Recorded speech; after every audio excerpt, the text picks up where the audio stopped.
പാർലമെന്റിൽ വനിതാ സംവരണ ബില്ലിന്റെ ചർച്ചയ്ക്കെടുത്തു കഴിഞ്ഞു. ചർച്ചയ്ക്കെടുക്കുന്നത് പോലും വോട്ടിട്ടാണ് എടുത്തത്. വോട്ടെടുപ്പ് വേണ്ട, വോട്ടെടുപ്പില്ലാതെ ചർച്ച ചെയ്യാമെന്ന് BJP പറഞ്ഞപ്പോൾ സമ്മതിച്ചില്ല. അങ്ങനെ 251 പേർ ബില്ലിനെ അനുകൂലിച്ചുകൊണ്ട് വോട്ട് ചെയ്തു. 147 പേർ എതിർത്ത് വോട്ട് ചെയ്തു. അതോടെ ഭൂരിപക്ഷത്തോടെ ബിൽ സഭയിൽ അവതരിപ്പിക്കാൻ സർക്കാരിന് അനുവാദം കിട്ടി. ബില്ല് അവതരിപ്പിച്ചു കഴിഞ്ഞു. ബില്ലിനെതിരെ കോൺഗ്രസും DMKയും TMCയും SP മുതലായ പ്രതിപക്ഷം ഒറ്റക്കെട്ട രംഗത്തെത്തിയതോടെ സഭയിൽ ശക്തമായ പ്രതിഷേധമാണ് ഉയർന്നുകൊണ്ടിരുന്നത്. വനിതാ സമരത്തിന് മറവിൽ മണ്ഡല പുനർനിർമ്മാണത്തിലൂടെ ജനാധിപത്യത്തെ ഹൈജാക്ക് ചെയ്യുന്നു എന്നുള്ളതാണ് കോൺഗ്രസ് നേതാവ് KC വേണുഗോപാൽ പറയുന്നത്. എന്നാൽ ബില്ലിലെ വ്യവസ്ഥകൾ ചർച്ചാവേളയിൽ ഉന്നയിക്കാമെന്ന് ഇപ്പോൾ അവതരണാനുമതിയാണ് തേടുന്നതെന്നും ആഭ്യന്തരമന്ത്രി അമിത്ഷാ പറയുകയും അങ്ങനെ അവതരണാനുമതി കൊടുക്കുകയും ചെയ്തു. 251 വോട്ടിന് ആളുകൾ ബസറാമത്തിൽ കഴിഞ്ഞാൽ വോട്ടാവും.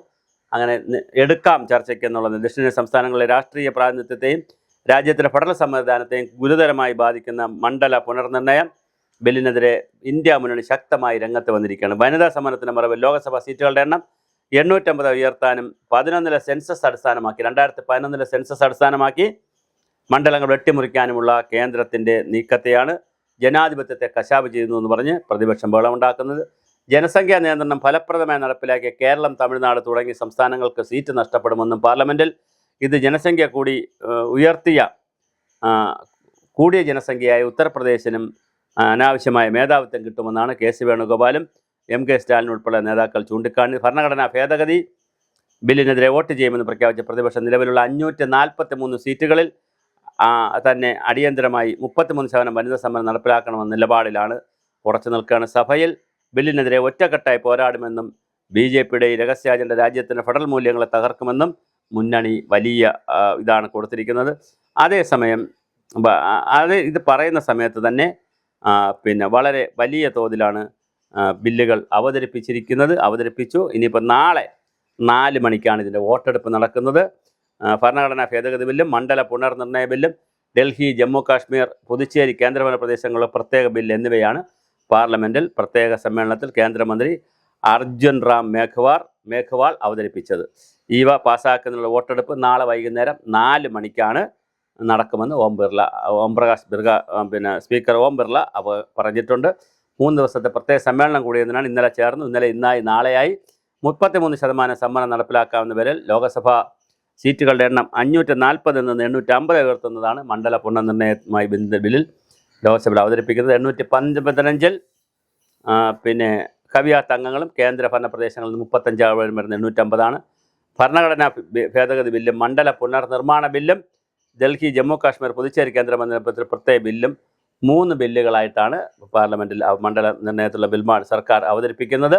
ഇപ്പോൾ എന്തായാലും വളരെ മനോഹരമായിട്ടുള്ള ഒരു കാര്യങ്ങളും സംസ്ഥാനത്തെയും കേന്ദ്ര പ്രദേശ നിയമസഭാ സീറ്റുകളുടെ പുനർനിർണയവും മണ്ഡലങ്ങളുടെ അതിർത്തി നിർണയവും ബന്ധപ്പെട്ട കാര്യങ്ങൾക്കുമായാണ് മണ്ഡല പുനർനിർണയ ബില്ല് 2026 എന്ന് അതിൻ്റെ ആമുഖത്തിൽ തന്നെ പറയുന്നുണ്ട്. അപ്പോൾ ഇത് മണ്ഡല പുനർനിർണയത്തിന് വേണ്ടിയും അതുപോലെ തന്നെ സ്ത്രീ സംവരണവുമായി ബന്ധപ്പെട്ടുള്ള വിഷയങ്ങൾ വരുന്നതിനാണ്.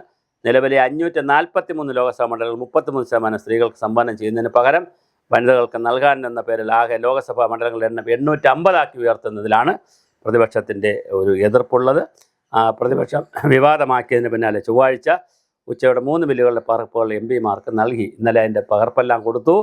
ഇനി കേന്ദ്ര സർക്കാർ നിയോഗിക്കുന്ന മണ്ഡല പുനർനിർമ്മാണ കമ്മീഷൻ 2021 സെൻസസ് ആധാരമാക്കിയാണ് 11 സെൻസസ് ആധാരമാക്കിയാണ് ഇത് പോകുന്നത്. 26 സെൻസസ് അടിസ്ഥാനമാക്കി പോരെ എന്നൊരു ചോദ്യവും വരുന്നുണ്ട്. പക്ഷേ എന്തായാലും 11 അടിസ്ഥാനമാക്കി പോകുന്നു. പ്രതിപക്ഷം എതിർത്താൽ ഭരണഘടനാ ബില്ല് പാസ്സാവില്ല. അതാണ് വേറെ കഥ.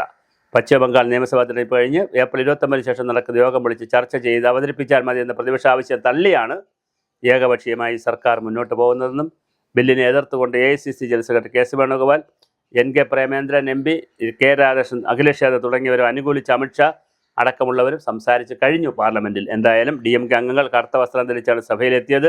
പാർലമെൻ്ററി ജനാധിപത്യത്തിൻ്റെ അന്തസത്ത തകർത്ത രാജ്യത്തെ തങ്ങൾക്കിഷ്ടമുള്ള രീതിയിൽ വിഭജിക്കാനാണ് മണ്ഡല പുനർനിർണയ ബില്ലിലൂടെ കേന്ദ്ര സർക്കാർ ശ്രമിക്കുന്നതെന്നും KC വേണുഗോപാൽ കുറ്റപ്പെടുത്തി.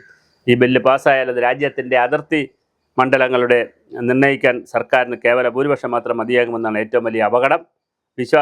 പാർലമെൻറ്റിനെയോ പ്രതിപക്ഷത്തെ വിശ്വാസത്തിലെടുക്കാതെ മണ്ഡല പുനർനിർണയം നടത്താനുള്ള പൂർണ്ണ സ്വാതന്ത്ര്യം ഈ ബില്ലിലൂടെ സർക്കാരിന് കൈക്കലാക്കുകയാണ്. അസമിലും ജമ്മു കാശ്മീരിലും ഏകപക്ഷീയമായ മണ്ഡലങ്ങൾ വെട്ടിമാറ്റി രാഷ്ട്രീയ നേട്ടം കൊയ്ത അതേ രീതിയാണ് രാജ്യവ്യാപകമാക്കി ചെയ്യാൻ പോകുന്നുവെന്നാണ് മോദിയെക്കുറിച്ചുള്ള ആക്ഷേപം. 29 പൊതുതെരഞ്ഞെടുപ്പിൽ വരാനിരിക്കുന്ന പരാജയത്തെ മറികടക്കാനുള്ള വലിയൊരു തന്ത്രമാണിതെന്നാണ് പ്രതിപക്ഷം ആരോപിക്കുന്നത്. വനിതാ സമരത്തിൻ്റെ മറപിടിച്ചാണ് ജനാധിപത്യത്തെ കശപ്പ് ചെയ്യാൻ BJP വ്യാമോഹിക്കുന്നുവെന്നാണ് കോൺഗ്രസിൻ്റെ ആരോപണം. 500 മണ്ഡലങ്ങളിലുള്ള അംഗങ്ങളിൽ വനിതാ പാർലമെൻറ്റ് എന്ന് പറഞ്ഞ് കുറച്ച് പേർക്ക് വനിതകൾക്ക് കുറച്ച് സീറ്റ് കൊടുത്താൽ പോരെ എന്നൊരു ചോദ്യവും മുന്നോട്ട് വരുന്നുണ്ട്. ജനാധിപത്യത്തെ ബാധിക്കുന്ന വലിയ പ്രശ്നങ്ങളാണ് വരുന്നത്. എന്തായാലും തീർച്ചയായിട്ടും ഇത് നാളെ 4 മണിക്ക് അറിയാം ആരൊക്കെ സഭയിൽ നിന്ന് വിട്ടുനിൽക്കും. തൃണമൂൽ കോൺഗ്രസ്സൊക്കെ വിട്ടുനിൽക്കുമെന്നാണ് കേൾക്കുന്നത്. അങ്ങനെ ആരൊക്കെ വിട്ടുനിൽക്കും? അങ്ങനെ സഭയിൽ ഹാജരായതിൻ്റെ 3/2 ഭൂരിപക്ഷവും ആകെ ലോകസഭാംഗങ്ങളുടെ പകുതി അംഗങ്ങളുടെ വേണം എന്ന് പറഞ്ഞാൽ 543-ൽ 500, 250, 272 പേരുടെ പിന്തുണ വേണം. അത് കിട്ടും, അത് BJPക്കുണ്ട്. പക്ഷേ 2/3 സഭയിൽ ഹാജരായവരുടെ 2/3 ഭൂരിപക്ഷം കിട്ടുമോ എന്നുള്ളത് നാളെ വൈകുന്നേരം 4 മണിക്ക് അറിയാം. അങ്ങനെ കിട്ടിയിട്ടില്ലെങ്കിൽ കഷ്ടമാണ്. വീണ്ടും നമ്മുടെ വനിതാ ബില്ല് കോൾഡ് സ്റ്റോറേജിലേക്ക് കയറും.